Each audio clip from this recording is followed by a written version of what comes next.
Subscribe करें fully for world YouTube channel को और साथ दिए गए बेल आइकन पर भी क्लिक कर लीजिए ताकि मेरी हर आने वाली वीडियो आप तक पहुंच सके। अस्सलाम वालेकुम दोस्तों, मैं हूं आपका दोस्त आजम और आप देख रहे हैं fully for world YouTube channel. और आज की इस वीडियो में दोस्तों मैं आपको बताऊंगा कि कंडेंसर और एवापोरेटर को कैसे फ्लश किया जाता है। इसको सीटीसी से आप कैसे फ्लश कर सकते हैं, इसकी फ्लशिंग अच्छे से कर सकते हैं। इसका जो ऑयल है, कचरा है इसके पाइपों के अंदर, वो आप कैसे निकाल सकते हैं। और एक बहुत ही ज़बरदस्त फार्मूला भी बताऊंगा दोस्तों कि जिसके ज़रिए से आप इसको ईजीली, आसानी के साथ और बहुत अच्छे से और बहुत ही जल्दी आप इसको फ्लशिंग कर सकेंगे दोस्तों। तो दोस्तों लास्ट में मैं आपको वो तरीका भी बताऊंगा। उससे पहले मैं आपको बताऊंगा दोस्तों कि जैसे आम सिंपल हम अपने वैक्यूम पंप से, प्रेशर पंप से इसको फ्लशिंग करते हैं, इसका ऑयल वगैरह जो है वो निकालने के लिए। तो चलिए स्टार्ट कर लेते हैं बिना टाइम वेस्ट किए। दोस्तों अगर आप अपनी गेज के साथ, प्रेशर गेज के साथ इसको चेक करना चाहते हैं, साथ आपको प्रेशर रीडिंग भी मिलती रहेगी और आप इसके साथ फ्लशिंग भी कर सकेंगे। तो दोस्तों यहाँ पर सिंपल मैं क्या करूँगा, ऐसे ही लगा सकता हूँ। ऐसे आप एक लाइन ही सिर्फ लगा सकते हैं। कंप्रेसर की एक साइड पर, डिस्चार्ज पर मैं लगाऊंगा एक लाइन और दूसरी लाइन में लगाऊंगा। सबसे पहले मैं कंडेंसर की वॉशिंग हम करेंगे, फ्लशिंग करेंगे। तो ये जो है इसकी लाइन एक, और एक तरफ से ये है, यहाँ से हमारी एयर निकलेगी और जो भी कचरा होगा यहाँ से निकलेगा। तो यहाँ पर सिंपल मैं एक लाइन लगा देता हूँ। ये आप देख सकते हैं दो लाइनें यहाँ पर मौजूद है। गेज मैंने ओपन की हुई है। ये वाली जो लाइन है दोस्तों, ये मैं लगाऊंगा कंप्रेसर के साथ, और जो दूसरी रेड लाइन है ये मैं लगाऊंगा यहाँ पर कंडेंसर के साथ। तो सिंपल तरीका है, बहुत ही आसान तरीका है फ्लशिंग करने का।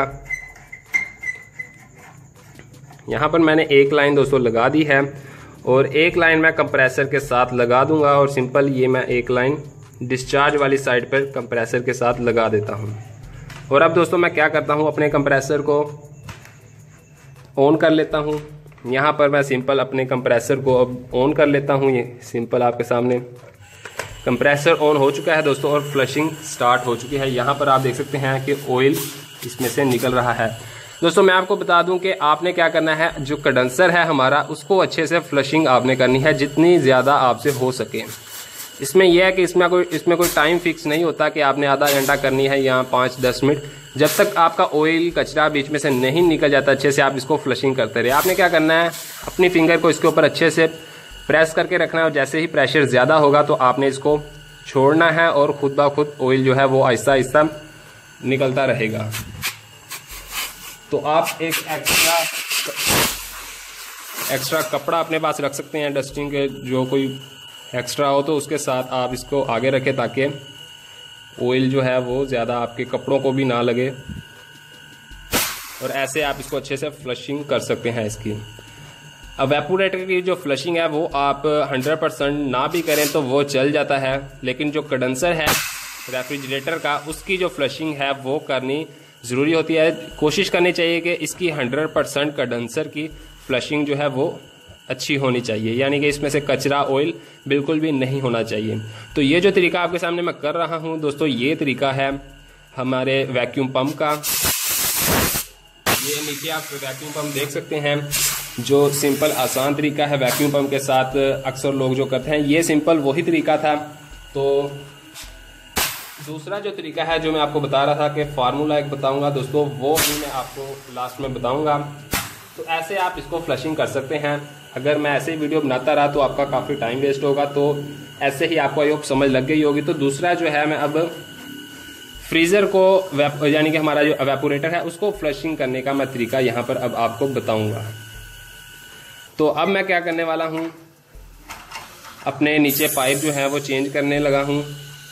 ये जो है दोस्तों कैपिलरी ट्यूब दोस्तों, ये मैंने सिस्टम ख़त्म कर दिया है। ये कंडेंसर का है। कंडेंसर को आप एक तरफ से, किसी भी एक साइड से, यहाँ पर या इस साइड पर आप एक ये यूनियन यानी कि एक नोज़ल लगा कर, वेल्ड कर और एक साइड से इसको फ्लश कर सकते हैं। फ्लशिंग एक साइड पर यानी कि लाइन लगा कर। लेकिन जो फ्रीज़र है उसको आप फ्लशिंग कैसे कर सकते हैं, कैपिलरी ट्यूब की तरफ आपने एक नोज़ल जो है लाइन वेल्डिंग कर देनी है। और इसको वेल्डिंग करने के बाद दोस्तों, दूसरा जो पाइप है इसका जो सक्शन का है, वहाँ से आपने इसको फ्लशिंग करनी है। और इसका तरीका थोड़ा सा डिफरेंट है दोस्तों। इसमें क्या आपने करना है, इसमें प्रेशर फौरी नहीं जाता क्योंकि कैपिलरी ब्रीक पाइप है एक, इसमें प्रेशर बहुत स्लो जाएगा। आपने क्या करना है, कंप्रेसर को साथ कंट्रोल करना है। इसका जो एक सक्शन और एक डिस्चार्ज है, आप देख सकते हैं। आपने सक्शन पर हाथ भी साथ में रखना है आपको गेज पर रीडिंग मिलती रहेगी साथ साथ। तो मैं अब आपको यही तरीका करके दिखा देता हूँ। ये आप क्या करेंगे अब दोस्तों, सिंपल पहले मैं इसको इधर लगा देता हूँ लाइन को, और आपको रीडिंग भी साथ साथ मिलेगी। और आपने क्या कर लेना है दोस्तों, साथ में कंप्रेसर के साथ इसको कंट्रोल भी करना है।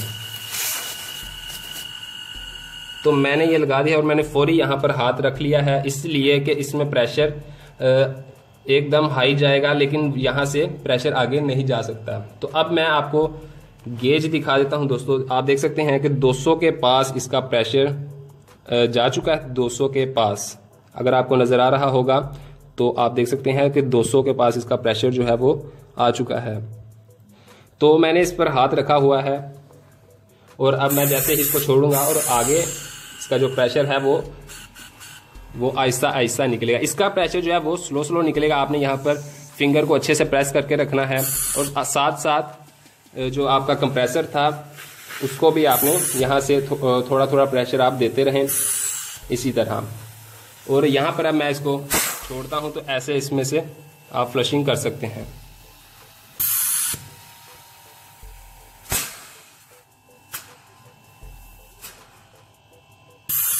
ऐसे आप इसमें से ऑयल जो है जितना भी हो सके आप निकाल सकते हैं। इसमें जितना हो सके आप निकाल लें, ठीक है। तो जो आपका कंडेंसर है उसमें ऑयल निकालना बहुत ज़रूरी है दोस्तों। तो ये तरीकाकार था दोस्तों फ्लशिंग करने का, आपको समझ आ गया होगा। अब मैं आपको बता देता हूँ जो मैं अब फार्मूला बताना चाह रहा था आपको, कि जो जिससे आप बहुत आसानी से और जल्दी कर सकेंगे। तो चलिए अब वो वाला मैं फार्मूला स्टार्ट कर लेता हूँ। और यहाँ पर अब मैं इसको उतार लेता हूँ।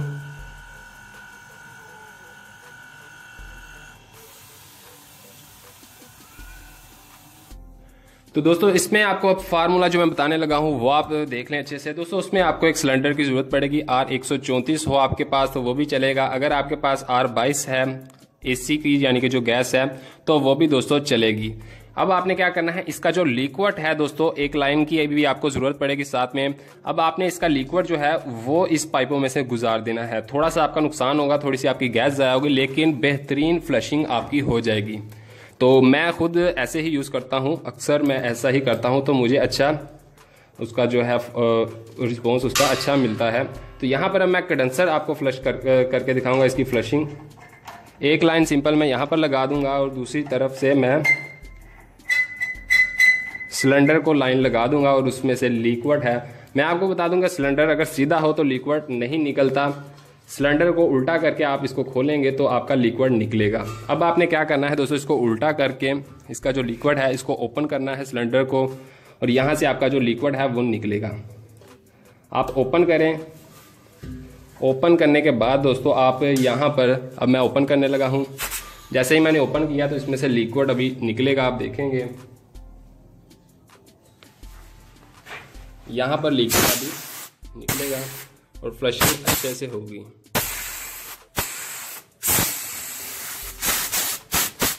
ये आप देख सकते हैं।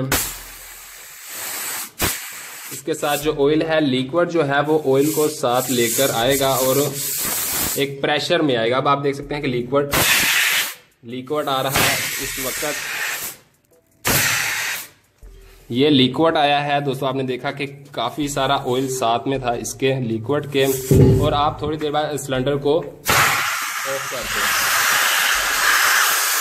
आप देख सकते हैं लिक्विड निकल रहा है इसमें से, और ये बहुत ही जबरदस्त फार्मूला है दोस्तों। अब आप देखेंगे, अब आप इसका जो है लिक्विड जो कपड़े पर अच्छे तरह से बर्फ बन चुकी है इस वक्त, तो इसको मैं साइड पर कर देता हूं अभी। तो दोस्तों अब इसको आपने क्या करना है, सिंपल इसमें से जो प्रेशर था वो निकल चुका है। अब सिंपल आप इसको कंप्रेसर के साथ लगाएंगे तो इसका ऑयल काफी हद तक दोस्तों खत्म हो चुका होगा, और फिर आप इसको इजीली नॉर्मल इसकी जो अंदर से फ्लशिंग है वो कर सकेंगे दोस्तों।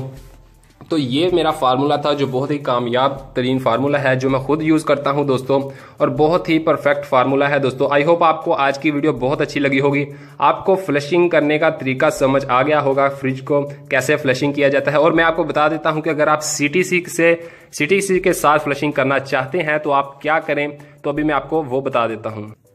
दोस्तों मैं आपको बता दूं कि मैं सीटीसी यूज नहीं करता, जो मैंने अभी आपको फार्मूला बताया है मैं वही यूज करता हूं। सिंपल आप अगर सीटीसी यूज करना चाहें तो आप कर सकते हैं।